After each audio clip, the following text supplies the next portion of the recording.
Hello everybody, welcome to my channel. This is going to be the do's and don'ts of how to make a realistic charcoal portrait. We're going to start off with what not to do when you start a charcoal drawing. And the first thing that you want to not do is focus on one simple area at a time and start drawing the features out. You don't want to go in and get super detailed right away. You want to kind of build everything up simultaneously all at once, from basically the larger shapes into the full form. So the wrong thing that I'm doing here is drawing the features outright and then not really being able to proportionally measure everything and where it goes.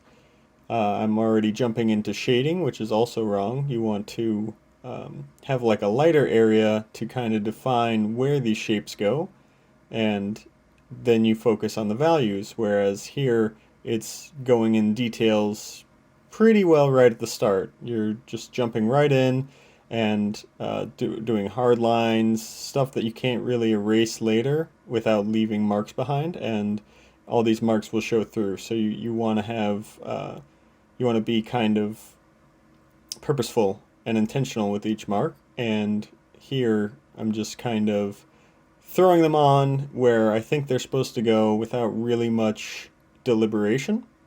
I'm just saying, here's the arm, here's the other arm, and you don't want to do that. You want to focus on everything all at once, so you kind of pull your vision back and see everything all at once. Here it's going into one feature, then jumping to the next feature, then jumping to the next, and that basically focuses you in and ruins the proportions. So here I'm also shading, and the shading here is it's much lighter than it needs to be. So you focus on the values and how deep the darks go, and you want to really have the range of the darkest darks to the lightest light, and it's based on the relationship of the darks that you're already building up.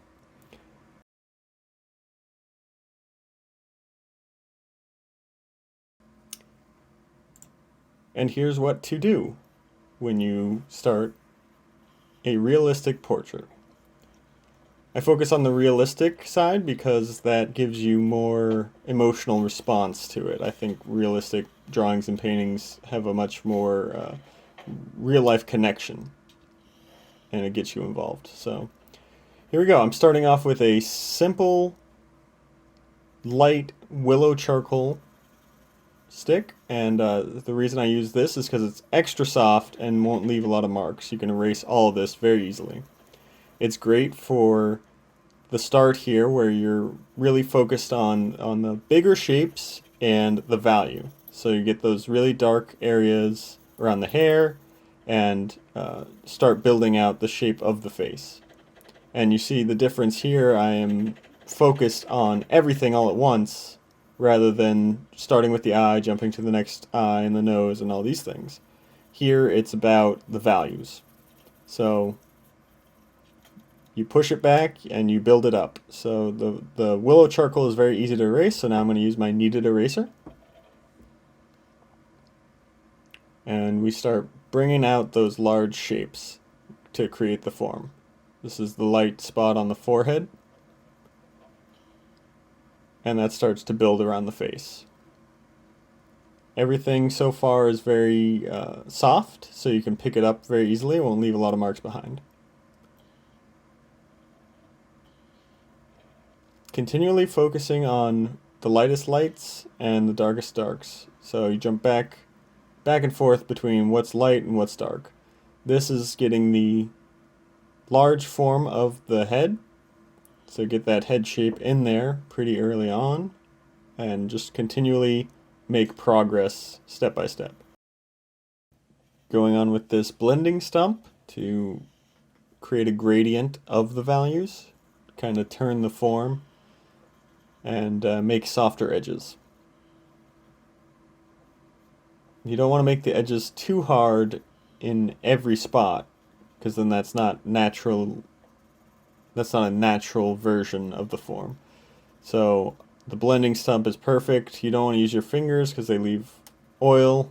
I mean, you can, but it's not as useful. It doesn't blend as well. You could also alternatively use a paper towel or tissue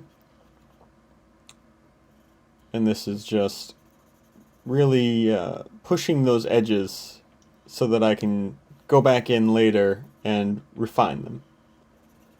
So it's all about getting the values closer and closer and pushing closer and closer towards the correct proportions as well.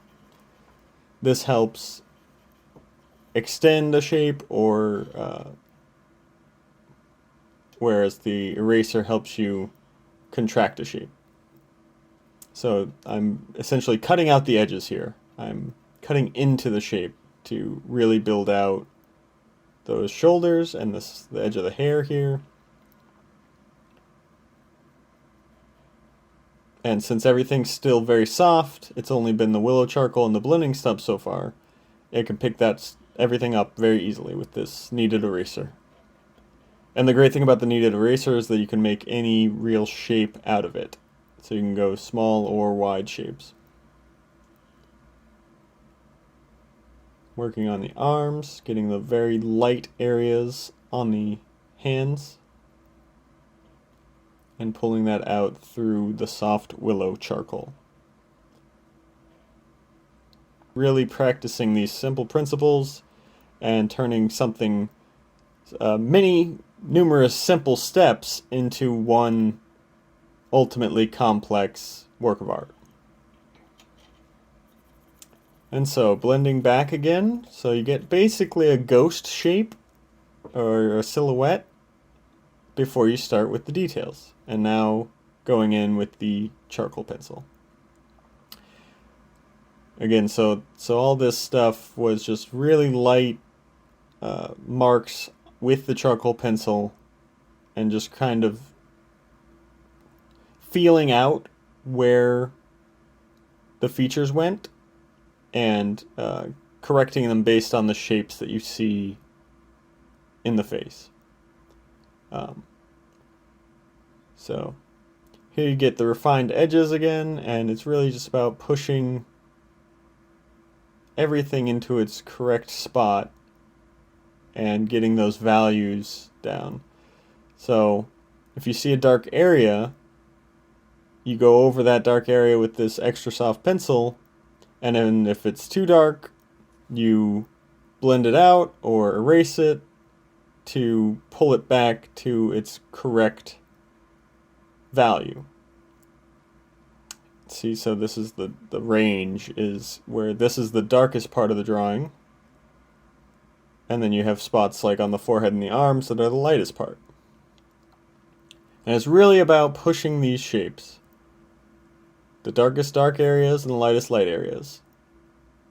And you need all the information there. So if there's something you notice about the face, you need that information. So if you like and subscribe, and hopefully if these get popular enough, I can do full drawings with a proper charged camera. Right now I'm just using my phone, so this is the best I could do at this juncture. So I hope you all like it and share it along, and I can continue to make these in the future.